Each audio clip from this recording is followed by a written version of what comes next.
Olá, estamos de férias da universidade e esse é um tempo bom para a gente fazer as nossas queridas leituras. E eu vou gravar esse vídeo de hoje para fazer uma sugestão de leitura.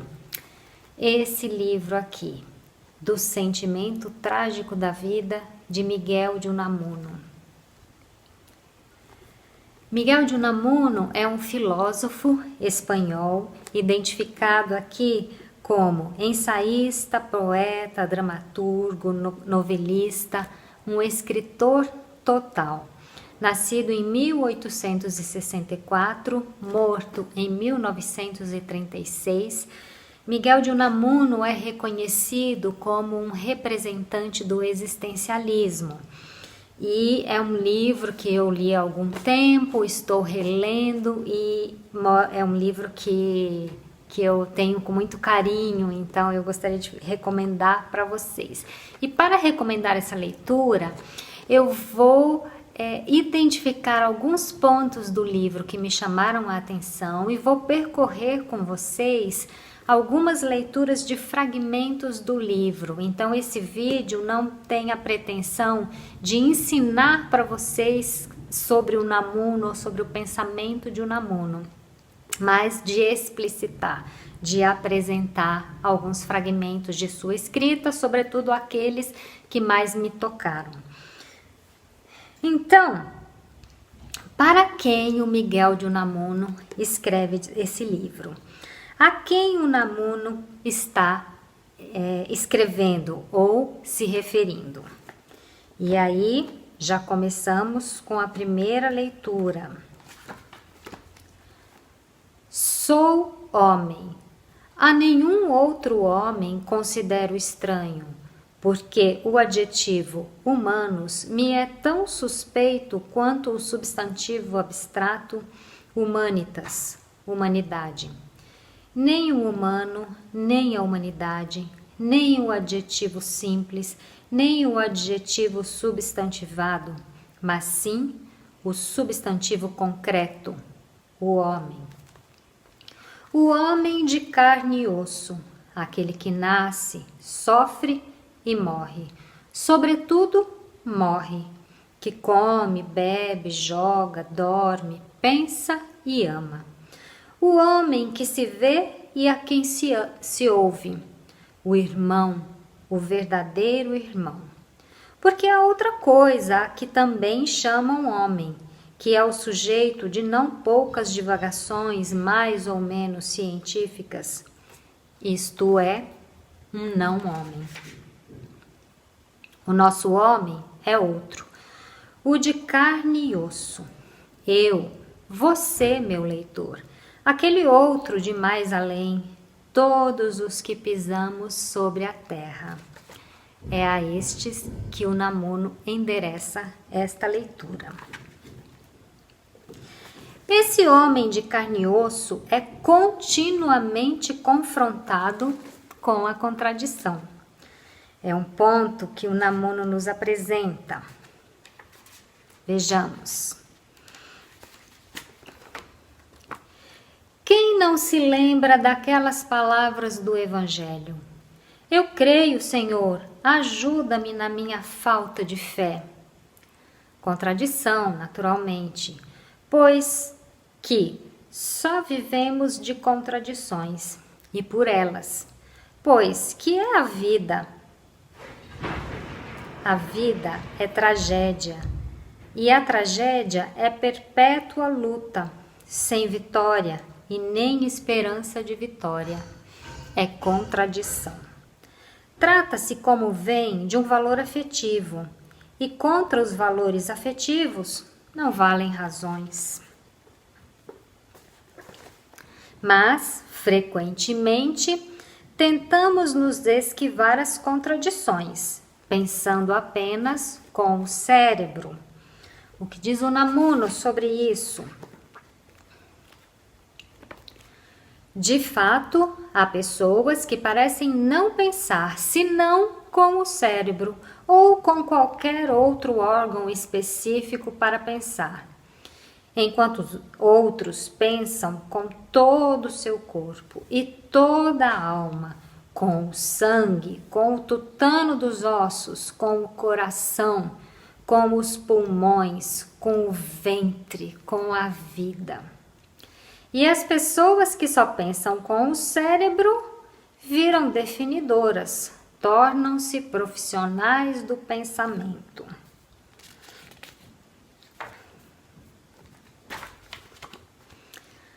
Há algo que, na falta de outro nome, chamaremos de sentimento trágico da vida, que traz consigo toda uma concepção da própria vida e do universo, toda uma filosofia mais ou menos formulada, mais ou menos consciente. Esse sentimento não só os homens individuais, mas os povos inteiros podem ter e o têm. A consciência é uma doença. Houve entre os homens de carne e osso exemplares típicos dos que têm o sentimento trágico da vida. De pronto lembro Marco Aurélio, Santo Agostinho, Pascal, Rousseau, René, Obermann, Thomson, Leopardi, Vine, Linné, Kleist, Amiel, Quental, Kierkegaard, homens carregados muito mais de sabedoria do que de ciência.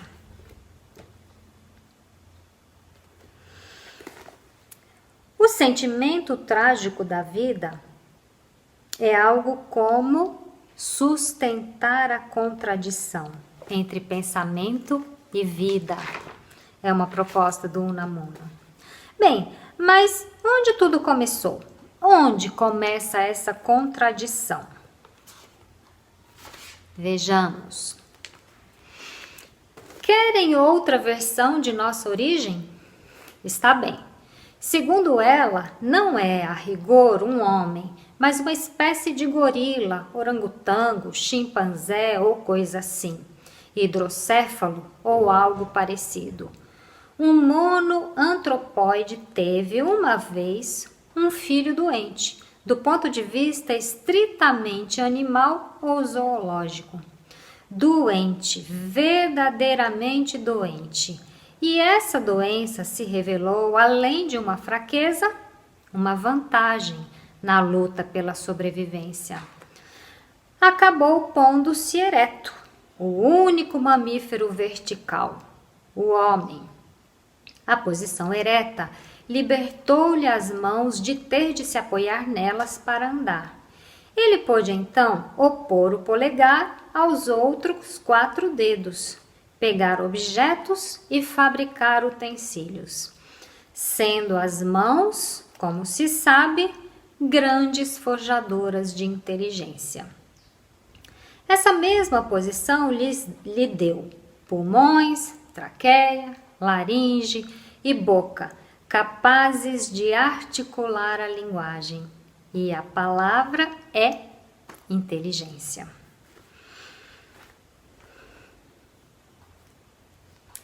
Bem, uma vez apropriados da inteligência, nós, seres humanos, fazemos ciência. Vejamos a proposição de Unamuno sobre a ciência. A curiosidade, o chamado desejo inato de conhecer, só desperta e age depois de estar satisfeita a necessidade de conhecer para viver. E muito embora alguma vez não aconteça assim nas atuais condições da nossa linhagem, sobrepondo-se ao contrário a curiosidade à necessidade e a ciência à fome, o fato primordial é que a curiosidade brotou da necessidade de conhecer para viver. E é esse o peso morto e a matéria grosseira que a ciência leva em seu seio. Porque, aspirando ser um conhecer por conhecer, um conhecer a verdade pela própria verdade, as necessidades da vida forçam e inclinam a ciência a pôr-se a serviço delas. E os homens, enquanto creem que buscam a verdade por si mesma, na realidade buscam a vida na verdade. As variações da ciência dependem das variações das necessidades humanas, e os homens de ciência costumam trabalhar, querendo ou não, sabendo ou não, a serviço dos poderosos ou do povo que lhes pede a confirmação de seus anseios. Vejamos o ponto de partida. No ponto de partida, no verdadeiro ponto de partida, o prático, não o teórico de toda filosofia, há um para quê. O filósofo filosofa para algo mais do que filosofar. Primeiro viver, depois filosofar, diz o adágio latino. Mas, como o filósofo, antes de ser filósofo, é homem, necessita viver para poder filosofar. E, de fato, filosofa para poder viver. Costuma filosofar ou para resignar-se à vida ou para encontrar nela alguma finalidade, ou para divertir-se e esquecer de suas penas, ou por esporte e jogo.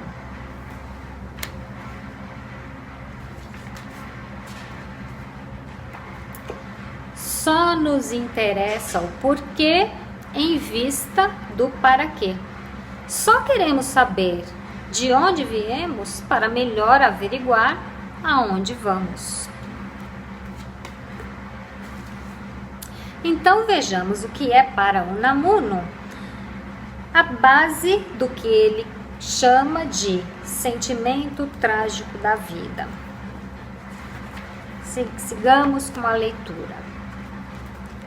Porque viver é uma coisa e conhecer é outra.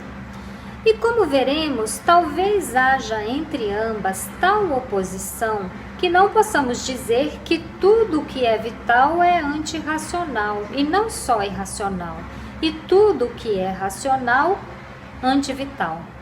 Esta é a base do sentimento trágico da vida. O ruim do discurso do método de Descartes não é a dúvida metódica prévia. Não é que comece querendo duvidar de tudo, o que é apenas um mero artifício. É que quis começar prescindindo de si mesmo, de Descartes, do homem real, de carne e osso, do homem que não quer morrer, para ser um simples pensador, isto é, uma abstração. Mas o homem real voltou e foi metido na filosofia. O homem real foi metido na filosofia de Unamuno.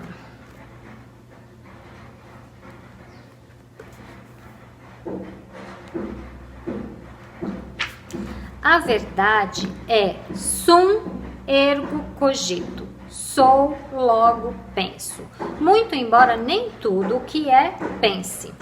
A consciência de pensar não será, antes de tudo, a consciência de ser? Acaso será possível um pensamento puro, sem consciência de si, sem personalidade? Acaso é cabível o conhecimento puro, sem sentimento, sem essa espécie de materialidade que o sentimento lhe empresta? Acaso não se sente o pensamento e não se sente uma pessoa a si mesma ao mesmo tempo em que se conhece e se quer?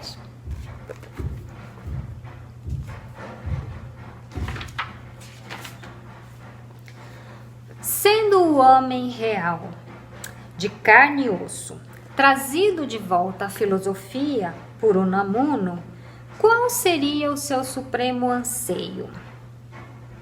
E responde Unamuno: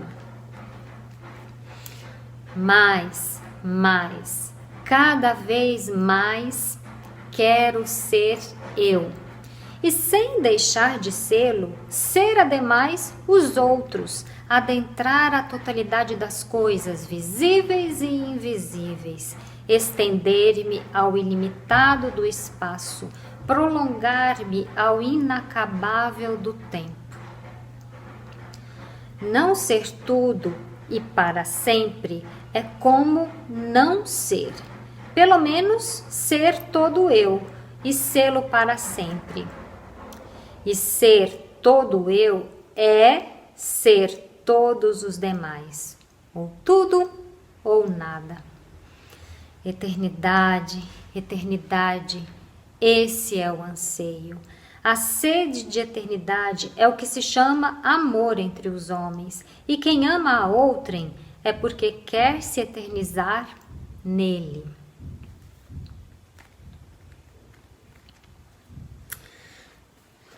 Mas, ao mesmo tempo em que se grita pela eternidade, esse homem de carne e osso é confrontado com outra realidade, anunciada pelos fatos e pela razão.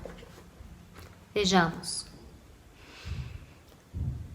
Contemplando a serena campina verde, ou contemplando uns olhos claros nos quais se mostre uma alma irmã da minha, incha-me a consciência, sinto a diástole da alma, embebo-me de vida ambiente e creio em meu porvir. Mas, de repente, a voz do mistério sussurra: deixarás de ser. Roça-me a asa do anjo da morte e a sístole da alma inunda minhas entranhas espirituais de sangue de divindade.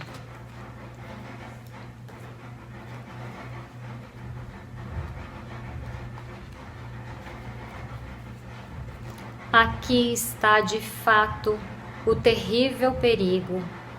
Crer demasiado. Mas não, o terrível perigo está em outro lugar, em crer com a razão e não com a vida.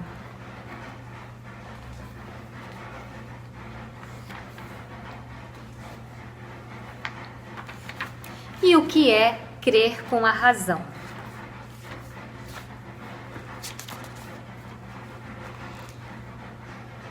A mente busca o morto, pois o vivo lhe escapa. Quer congelar a corrente fugidia, quer fixá-la. Para analisar um corpo, é necessário reduzi-lo, destruí-lo. Para compreender algo, é necessário matá-lo, enrijecê-lo na mente. A ciência é um cemitério de ideias mortas, conquanto delas sai a vida. Como, pois, a razão vai se abrir à revelação da vida? É um trágico combate e o fundo da tragédia, o combate da vida contra a razão. E a verdade? Vive-se ou compreende-se? Tudo o que é vital é irracional, e tudo o que é racional é antivital, porque a razão é essencialmente cética.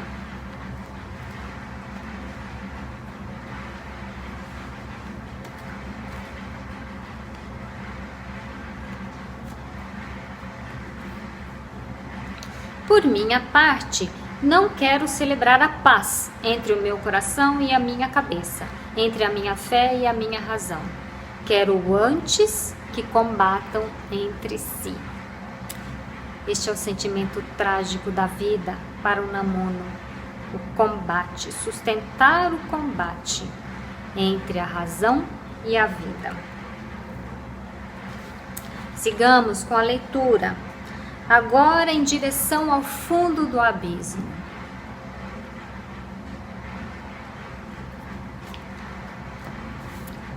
O fundo do abismo, para um Unamuno, poderia ser também o início de uma vida vigorosa? Vejamos.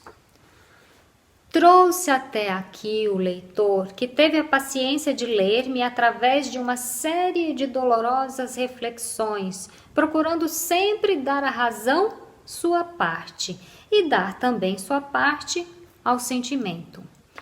Não quis calar o que outros calam, quis pôr a nu, não a minha alma, mas a alma humana, seja ela o que for, esteja ou não destinada a desaparecer. E chegamos ao fundo do abismo, ao irreconciliável conflito entre a razão e o sentimento vital. Chegando aqui, disse-lhes que é preciso aceitar o conflito como tal e viver dele. Agora, falta-me expor-lhes como, ao meu modo de sentir e até de pensar, esse desespero pode ser a base de uma vida vigorosa, de uma ação eficaz, de uma ética, de uma estética, de uma religião e até de uma lógica.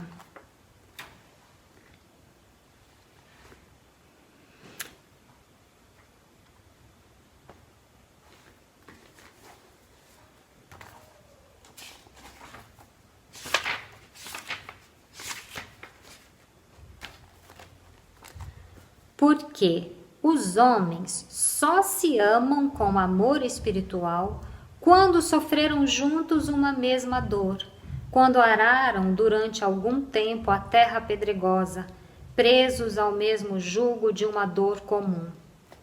Então se conheceram, e se sentiram, e se consentiram em sua miséria comum, se compadeceram e se amaram. Porque amar é compadecer, e se os corpos são unidos pelo gozo, as almas o são pelo sofrimento. E o amor materno, que é, senão a compaixão pelo frágil, pelo desvalido, pelo pobre filho inerme que necessita do leite ao regaço da mãe? Na mulher, todo o amor é materno. Amar em espírito é compadecer-se. E quem mais se compadece, mais ama. Os homens inflamados por ardente caridade para com seus próximos é porque chegaram ao fundo de sua própria miséria, de sua própria superficialidade, de sua insignificância.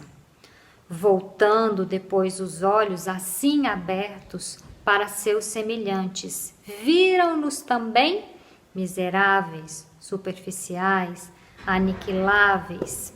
Deles se compadeceram e os amaram. O homem anseia ser amado, ou, o que dá no mesmo, anseia ser compadecido. O homem quer que sejam sentidas e compartilhadas suas penas e dores.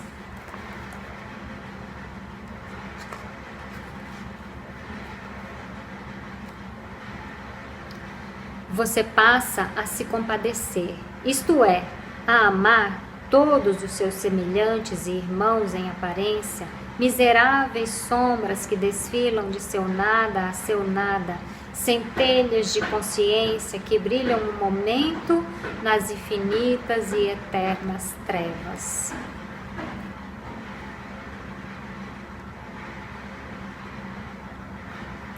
Mas como é possível compadecer-se e amar?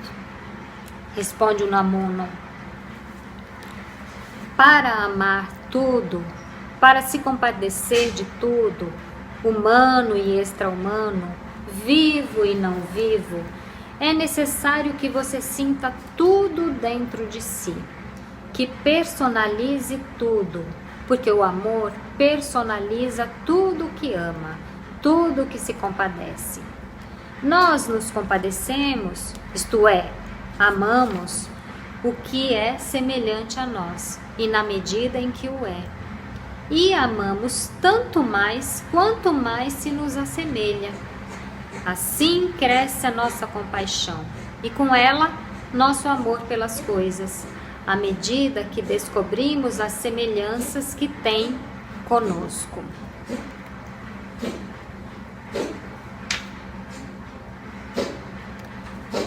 compadecemo-nos do semelhante a nós, e tanto mais nos compadecemos quanto mais e melhor sentimos sua semelhança conosco.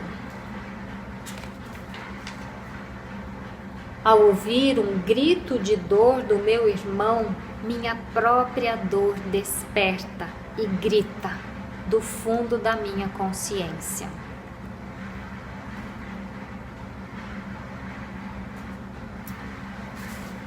O sentimento trágico da vida, a contradição entre o racional e o vital, a morte e a vida, levam-nos ao sentimento de fome de Deus. É o que propõe o Namoro. Sigamos.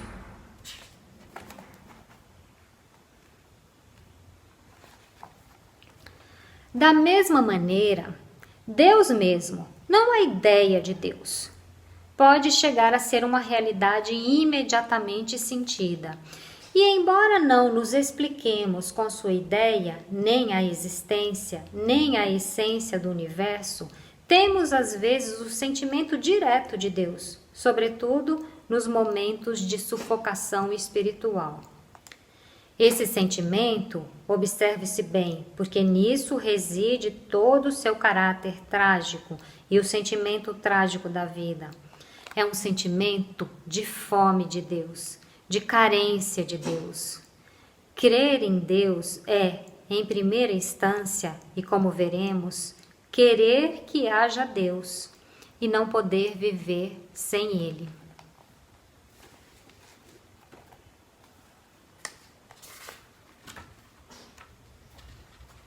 Portanto, o Deus racional, isto é, o Deus que não é senão razão universal, destrói-se a si mesmo em nossa mente enquanto tal, e só renasce em nós quando o sentimos no coração, como pessoa viva, como consciência, e já não só como razão impessoal e objetiva do universo. Esse Deus, o Deus vivo, o teu Deus, o nosso Deus, está em mim, em ti, vive em nós, e nós vivemos, nos movemos e somos nele. Ele está em nós pela fome que dele temos, pelo anseio, fazendo-nos apetecer. É o Deus dos humildes, porque Deus escolheu as loucuras do mundo para envergonhar os sábios, e o fraco para envergonhar o forte, segundo o apóstolo. E é Deus em cada um, segundo cada um sente, segundo ama. Se dois homens, diz Kierkegaard, um reza ao verdadeiro Deus com particular insinceridade, e o outro, com infinita paixão, reza a um ídolo. É, na realidade, o primeiro que ora a um ídolo, enquanto o segundo ora, na verdade, a Deus. Melhor é dizer que Deus verdadeiro é aquele a quem se reza e a quem se anseia de verdade.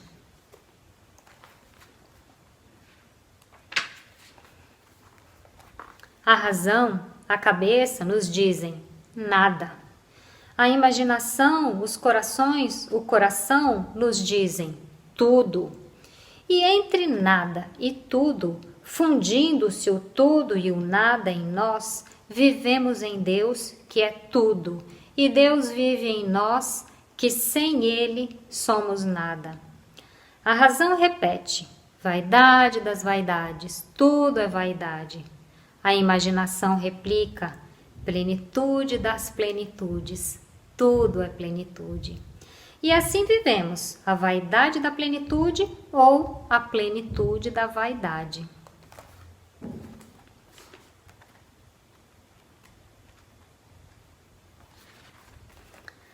Agora vejamos a angústia e a consciência de si mesmo e a fome de Deus e o remédio para a dor, segundo Unamuno.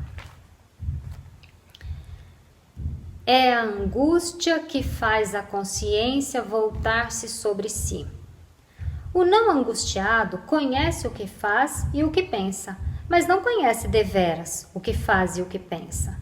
Pensa, mas não pensa que pensa, e seus pensamentos são como se não fossem seus. Tampouco ele é de si mesmo, porque é só pela angústia, pela paixão de não morrer nunca, que um espírito humano se apropria de si mesmo. A dor, que é um desfazimento, nos faz descobrir nossas entranhas, e no desfazimento supremo, o da morte, chegaremos, pela dor da anulação, às entranhas de nossas entranhas temporais. A Deus, que na angústia espiritual respiramos e aprendemos a amar.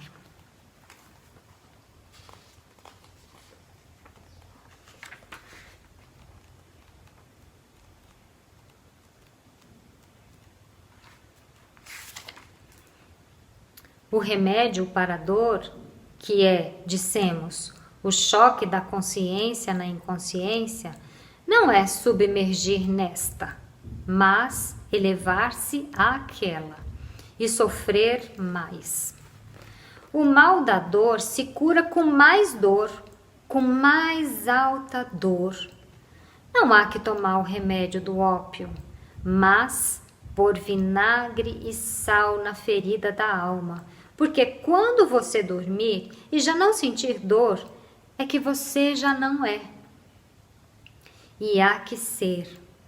Portanto, não feche os olhos para a esfinge angustiante, mas olhe-a nos olhos e deixe que ela o pegue. Mastigue-o com sua boca de 100.000 dentes venenosos e o engula. Verá que doçura quando ela o tiver engolido. Que dor mais saborosa.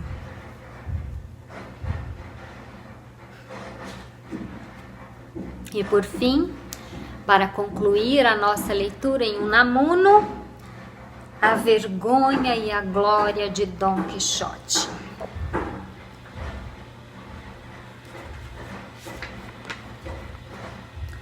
A razão há de ser nossa arma, é a arma até mesmo do louco.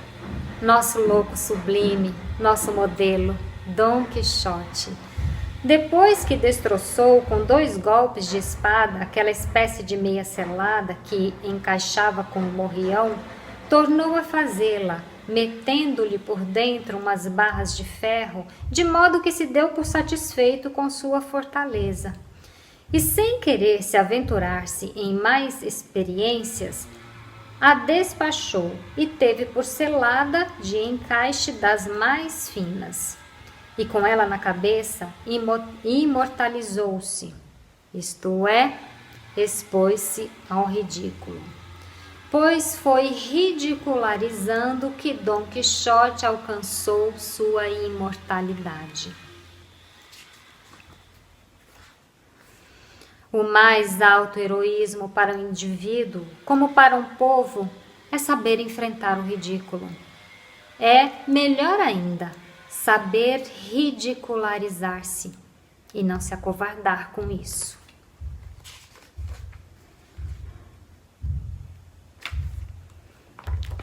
Mas Dom Quixote converteu-se. Sim, para morrer, coitado. Mas o outro, o Dom Quixote real, o que ficou e vive entre nós, esse continua nos estimulando com o seu alento. Esse não se converteu. Esse continua nos animando a que nos ridicularizemos. Esse não deve morrer. Morreu aquele do Quixote. Desceu aos infernos, entrou neles de lança em riste, libertou todos os condenados, bem como os agrilhoados, fechou suas portas e, tirando delas o rótulo que Dante ali vira, pôs um que dizia: Viva a esperança. E, escoltado pelos libertados que riam dele, foi para o céu. Deus riu paternalmente dele, e esse riso divino encheu-lhe a alma de felicidade eterna. terminamos por aqui a leitura desse livro que eu tanto gosto, Sentimento Trágico da Vida, de Miguel de Unamuno. Até a próxima leitura!